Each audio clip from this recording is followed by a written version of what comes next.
initial information provided to us seems to indicate that the ATC is actually manned by either instructors or the pilot of the flying training school or the flying training organization at Baramati itself when they know that a flight is coming in. So as per statement of those manning the ATC, this is the sequence of events that we've been able to put together.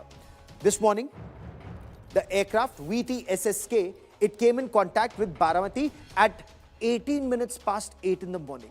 The aircraft's next call was at 30 nautical miles inbound Baramati.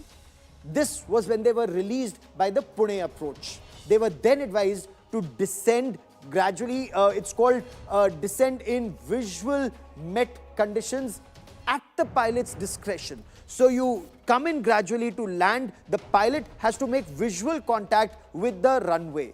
The crew inquired about the wind and the visibility, because that's when the pilots then align the aircraft, knowing what the wind speed is, what the visibility is, and the ATC informed them that the winds are calm. The visibility was around 3,000 meters.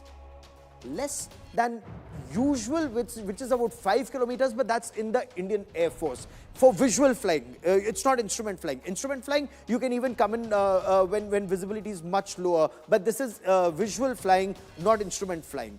Next, the aircraft reported on the final approach of runway 11, but when it came on that final approach, the runway was not in sight. So they initiated a go-around in the first approach. A go-around is when you're coming into land, you don't see the runway, so you just gain height once again, you circle, orient yourself once again, come onto the flight path, orient yourself to the flight path, and then come into land.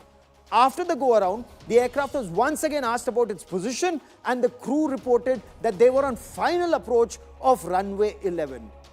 They were asked to report runway in sight. Because when you align yourself seeing the runway in sight. They initially replied, runway is currently not in sight. We'll call when runway is in sight. A few seconds later, the pilot radioed back that the runway is now in sight. The aircraft was cleared to land at runway 11 at 0843 hours. 0843, 8:43 in the morning. However, this is where it becomes very crucial. The moment that instruction is given, the pilot is supposed to relay back the same instruction when he says copy, land, runway 11. That read back did not happen about clearance. Next, the ATC says no communication. Suddenly, the ATC saw this huge ball of fire, smoke at the threshold of the runway 11 at 0844 hours, 8:44 in the morning. Within a minute, at the threshold of the airport, of the airfield, the aircraft clashed. Emergency services, they rushed to the crash site. The wreckage of the aircraft was located on the left side of the runway, abeam the threshold, runway 11. So, Aircraft Accident Investigation Bureau, they've started investigations, both on Ground Zero in Baramati and of course in the national capital where the company's headquarters are located. What do initial investigations reveal? We get you more in this report.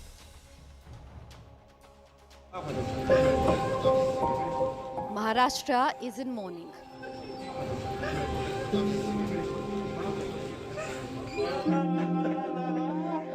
Deputy Chief Minister Ajit Pawar dies after his aircraft crashed while attempting to land in Baramati on Wednesday. CCTV visual captured just before the crash shows clear visibility and then a sudden plume of smoke rising from crash site. The key question, if visibility was clear, how did the aircraft go down?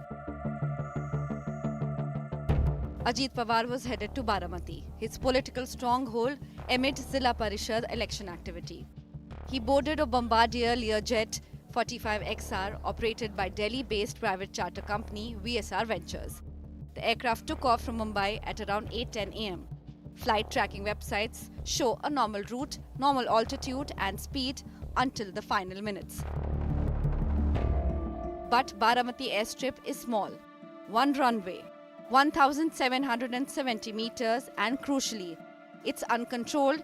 Instructors at the local flying school fill in to do ATC duties. Ajit Pawar's flight took off for Baramati at 8:10. It contacted ATC at 8:18, was given clearance at 8:43. The first landing aborted due to poor visibility, and during the second attempt, the aircraft crash-landed and burst into flames at 8:44. Baramati Airport Manager Shivaji Tavre says during landing, the aircraft deviated. ये दुर्घटनाग्रस्त विमान जो है सुबह 8:45 बजे बारामती विमानतल के पास landing होने के लिए उतर रहा था, तब ही इसका दर्दनाक हादसा हुआ है। रनवे और हाईवे इसका अंदाजा न आने के कारण शायद ये दुर्घटना होने की जानकारी यहाँ के लोग दे रहे हैं। Eyewitnesses say the plane sounded unusual even before impact. Plane ठीक से चल रहे नहीं था, ऐसा लग रहा था प्लेन क्रैश हो जाएगा। ऐसा नीचा इतना नीचा गया कि वो गांव में गिर जाएगा ऐसा लग रहा था, लेकिन वो एयर ट्रैप पे आ गया, लेकिन उस एयर ट्रैप पे उतरा नहीं, बाजू में क्रॅश हो गया। आम्ही पाहिलं पण एवढा मोठा त्याचा स्फोट झाला ना की आमच्या घरापर्यंत आला, असं ते फिरलं आणि खालीच क्रॅक झालं, ते धावपट्टीवर गेलंच नाही, तसं असं जाग्यावर त्याचा स्फोट झाला। आम्ही एवढं घाबरलो, तरी पण म्हणजे ते आले वरून पोलीस ही, मग आम्ही गेलो।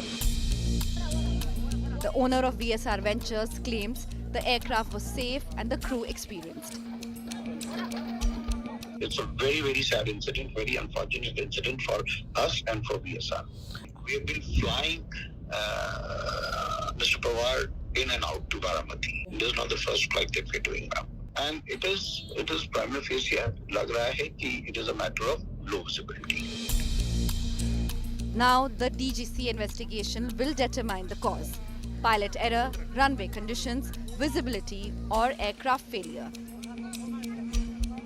इन्वेस्टिगेशन उसको भी हमने शुरू कर दिया है, तुरंत DGCA और AIB की टीम भी आई है, और जो प्रिलिमिनरी इन्वेस्टिगेशन या प्रिलिमिनरी जो समाचार हमें मिला है उसमें इतनी जानकारी थी कि जब वो लैंड करना चाहते थे सुबह करीब 8:48 AM के आसपास, तो उस समय विजिबिलिटी थोड़ा पूर था उधर। As question remains, the nation mourns the death of the stalwart. With Vasant More, Bureau Report, India Today.